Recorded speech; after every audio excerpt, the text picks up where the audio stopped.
أهلا بيكم في حلقة جديدة من حلقات 10 minutes for grammar. النهاردة هنتكلم عن the past simple tense اللي هو الماضي البسيط، وزي ما عودتكم هنتعلم حاجتين النهاردة. أول حاجة، إمتى أصلا بستخدم the past simple tense اللي هو الماضي البسيط، وإزاي إن أنا أقدر أكون جمل سواء كانت positive or negative or even a question.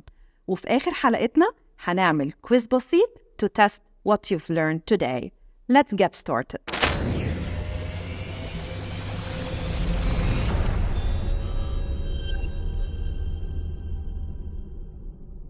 بنستخدم the past simple tense لما يكون عندي completed action that happened at a specific time in the past، يعني أحداث حصلت وانتهت في وقت معين في الماضي. For examples، لما أجي أقول he left for New York yesterday، أنا استخدمت هنا كلمة yesterday اللي هي امبارح، ودي معناها إن ده حصل في زمن محدد.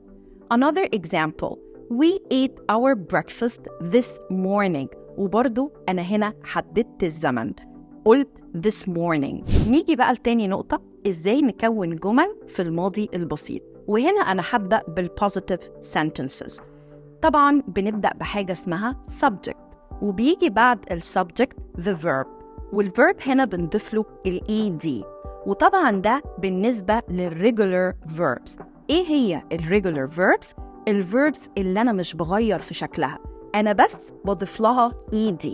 For examples، I kicked the ball، he played football and so on.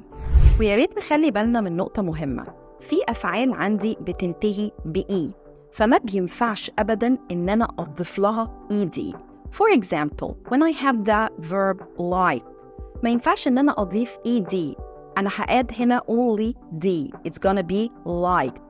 For example، live، برضو هنا هضيف لها d، ما ينفعش إن أنا أحط ed، it's gonna be lived and so on. طيب لو عندنا الفعل بينتهي بletter y وقبليه حرف consonant اللي هو حرف ساكن، بعمل إيه؟ لازم هنا to cross the y and put I instead of it وزود ال ed. For example، spy، it's gonna be spied.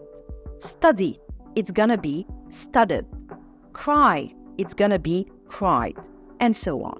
وده كان بالنسبة قلنا للregular verbs. طيب في أفعال عندي تانية أنا بغير شكلها تماماً وبسميهم irregular verbs. بمعنى إيه؟ لو أنا عندي verb زي مثلاً eat أنا ما ينفعش أزود له وأقول eated، غلط، it's gonna be ate، ده هنا الفعل الماضي بتاع eat. طيب for another example مثلاً run، it's gonna be ran. ممكن drink، it's gonna be drank. buy، it's gonna be bought and so on. نيجي بقى لتكوين جملة منفية في الماضي البسيط. إزاي بكونها؟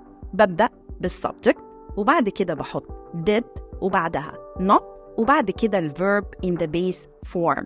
طب يعني إيه the verb in the base form؟ يعني الverb برجعه تاني لأصله، ما ينفعش لا أحط فيه ed ولا أخليه irregular. لما مثلا قلنا eat، لا هو هيرجع لأصله اللي هو eat. ونخلي بالنا من حاجة، did not can be contracted into didn't، ممكن نخليها بدل did not نخليها didn't. For example، I didn't do my homework last night. She didn't go to school yesterday. بالنسبة لتكوين سؤال في الماضي البسيط، بنبدأ هنا did، وبعدها بحط السبجكت والverb in the base form زي ما قلنا قبل كده. For example، did you do your homework yesterday?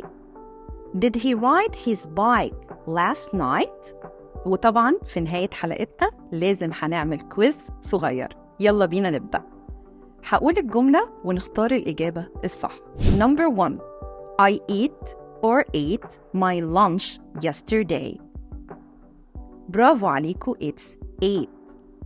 تاني واحدة عندنا Number 2، did she talked to him this morning? Very good, it's talk, not talked. Number 3، did they worked on the farm last year? برافو عليكم. It's gonna be work. Number 4. I didn't want or wanted to come over last night. It's gonna be won't. برافو عليكم. أشوفكم في حلقة جديدة إن شاء الله واستنونا. Don't forget to like and share and save the video. And don't forget to subscribe my channel and hit the bell. Goodbye.